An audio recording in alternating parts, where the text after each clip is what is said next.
that the jiu-jitsu people really appreciate how hard it is to throw somebody else that high, that hard when they're resisting 100% with everything they've got not to be thrown.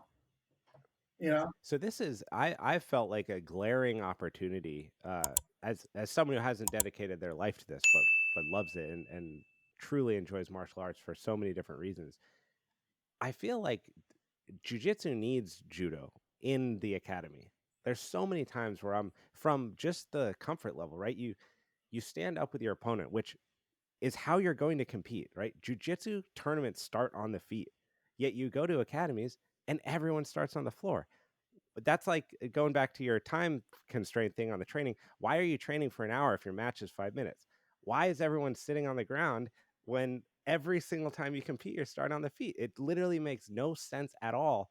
And I think what it boils down to is confidence, is people, the first time that you exchange grips with someone, you realize how challenging what you're trying to do is and how finessed your footwork has to be for you to make it happen and how resistant and tight the other person is. So you're instantly hit with the difficulty. And then so people sit down because it solves the problem, right? It's if we sit, then we don't have to do this exchange. And I might not get thrown onto my face or flipped upside down. It's kind of like people, they do striking and then they get punched in the face one time really hard that first time and they go, I don't, I think I'm going to do jujitsu. So maybe it's this integration of, and I think it should almost be like mandated at this point, but teaching people judo because of their jujitsu. Say, hey, you're going to go do that. You need this. You really need this to get better at what you're practicing. Yeah. And more and more, I see more and more crossover between jiu-jitsu and judo every day. There's a lot of jiu-jitsu instructors and schools that are embracing judo takedowns, that are inviting judo talent to come teach takedowns at their academy, to invite judo instructors to come regularly to teach a judo class or multiple judo classes at their academy.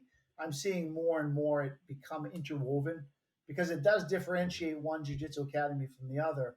This guy has a good judo base, it makes their athletes better and stronger for competition than the other jiu-jitsu school that just does the groundwork.